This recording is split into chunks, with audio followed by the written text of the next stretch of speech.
You are tuned in to episode 1 of Conversations with Yaya. I am your host, Ayana Yaya Ellis. And first off, I just want to say thank you. Thank you to anybody who's tuning in, who's listening, who fucks with me like that. I just want to start off by saying that what you will find here is a lot of inspiration. That's what I'm about. Inspiration, motivation, making people feel good with words. That's just the bottom line, you know.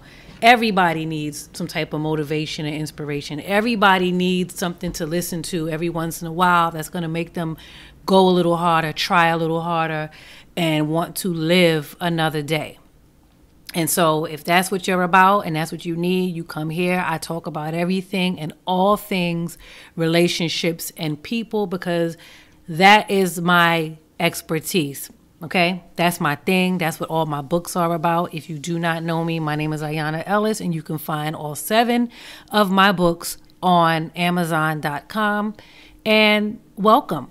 So episode 1 is called I Am Enough. And, you know, again, I'm all about the ladies. I'm all about uplifting. I'm all about tough love and all of that good stuff.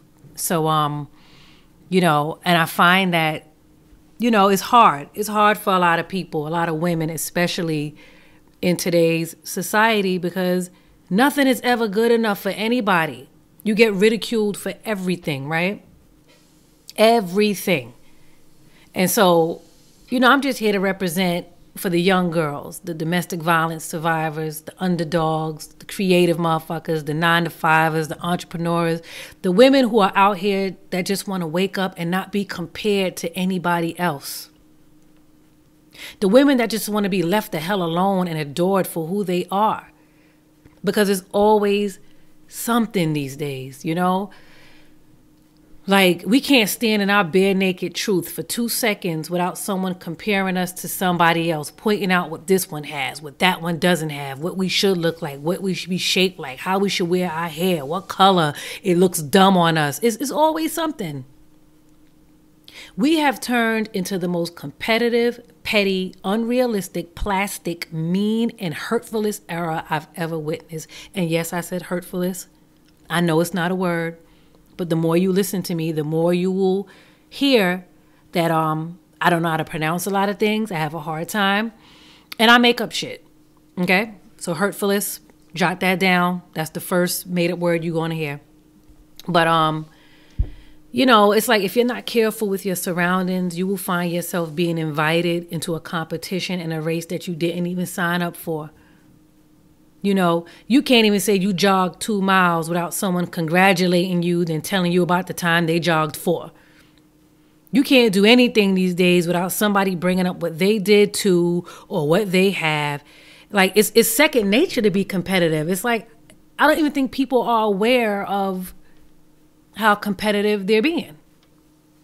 Well, maybe they are. Who knows? But, you know, it's like even if you have a job, the job that you love, the job that pays you, it will not be enough if you are around people who constantly talk about what they have and what they're doing. It's like they're secretly downplaying what you have going on. So now all of a sudden you're feeling insecure about your job because you're surrounded by people that talk about how they you know, you better than me working that job, or I can't do that job, or I don't know how you do it. That's bullshit. Stop doing that to people. Stop doing that to people, because even the most secure person in a situation is going to start doubting themselves or start doubting you. You know what I mean? Your weight will be in question if you're around people who always have something negative to say about women that weigh what you weigh. Your car, your apartment, your hair, your goals, everything that you love about yourself will never be enough if you're constantly filling your time up listening to people who underhandedly downplay what you have by suggesting that they can never be happy with what you have, but they're happy for you. I give you an example. I'm happy for you, girl, but I could never cut my hair so short. That wouldn't work for me, but it look good on you. Like, bitch, who asked you? Just say my hair looks nice and keep it moving. Like, you know what I'm saying? Like, all of that backhanded stuff, it's ridiculous. You know, that car is nice, but it's too small for me. I need me a truck. Like, really? Come on, sis. You know, it's ridiculous, right? And then on top of that, you know, we have these men. We have these men who, you know, they be out here tripping. They be out here tripping with their likes and their wants and their needs, and the way that they slander and pit women against one another so slyly, you know, constantly comparing us to one another on social media, TV, shit, even the chick up the block, constantly making you feel like you're not enough. You know, so now you find yourself on a hamster wheel trying to please these men and to become attractive enough to these men who really don't know the beauty or value of anything if a designer tag isn't attached to it. You understand? My coffee is so good. Dunkin' Donuts did me right this morning. Yes, God. But you are enough. That's why I'm here. I'm here. This podcast is here to constantly remind those of you who are feeling blue, feeling down, feeling inadequate, feeling like you gotta try to do and be something you're not, you know, for those trying to, you know, wanting to give up. Come here. Come to Conversations with Yaya. Come to Death Row. Pick any podcast. Pick any title. I guarantee you will find something inspirational to get you through your day. I promise you that. Okay? You are enough. It doesn't matter if you're the only dark-skinned woman in the room full of light-skinned people or white people. It doesn't matter if you're the heaviest girl in a room filled with thin girls. It doesn't matter if your hair is short. It does not matter if you don't own a business. It doesn't matter if you're single. It doesn't matter if you have HIV. It doesn't matter if you're a single mother. It doesn't matter if you're a domestic abuse survivor. It doesn't matter if you live in the ghetto. It doesn't matter if you're a virgin. It doesn't matter if you don't make six figures. It doesn't matter if your child has a disability. It doesn't matter if you have a disability. It doesn't matter if he doesn't want you. It doesn't matter if she doesn't like you. It doesn't matter who doesn't accept you. You are enough. You, goddammit. You by yourself are enough. You are enough. You are enough. And if there's anything that you want to change about yourself, let it be because that's what you want to do, not because you're influenced by somebody else not liking it, whatever it may be. You know, you got to be careful with, you know, what you ingest. You have to be mindful of the source in which the opinions and words are coming from. You know what I'm saying? I'm going to say that one more time. You have to be mindful of the source in which the opinions and words are coming from.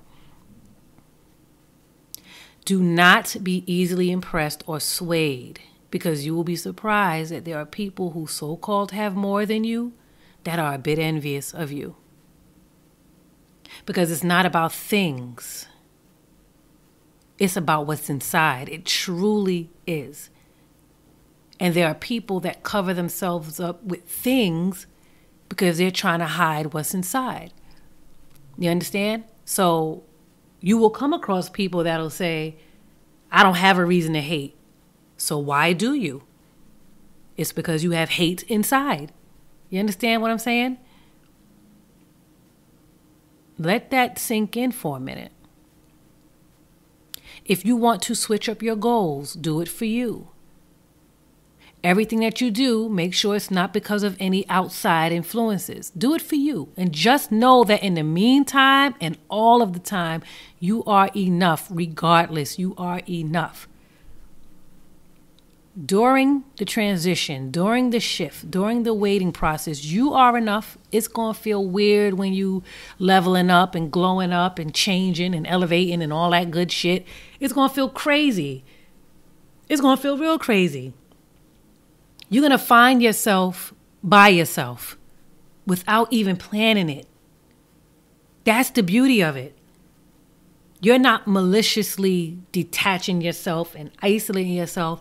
It's just what God is doing in your life. It's just what the universe is doing. He's removing you from your comfort zone because it's time for you to glow up. Don't ever force the move. You understand? The gem is to flow, not force. Flow, not force. You're going to force something, it's not going to work. You're going to find yourself back to square one or even further back.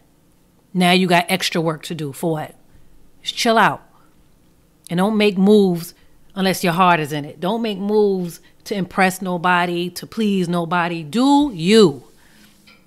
Because life is not a race to the finish line. Life is not a competition.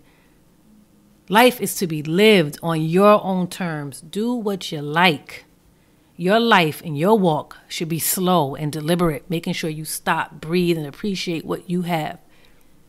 It's about doing you. It's about failing beautifully, picking yourself up wonderfully, learning, giving, teaching, appreciating, growing, seamlessly and organically, making it to the next level of your life, not somebody else's. It's about having people in your life that pour into you and not drain you and take from your soul. It's not about rushing or being the first to do or have anything. It's not about competing, beloved. It's about simply living your best life for you. Being enough for you. But how can you if you don't feel as if you are enough in the first place? What's making you feel?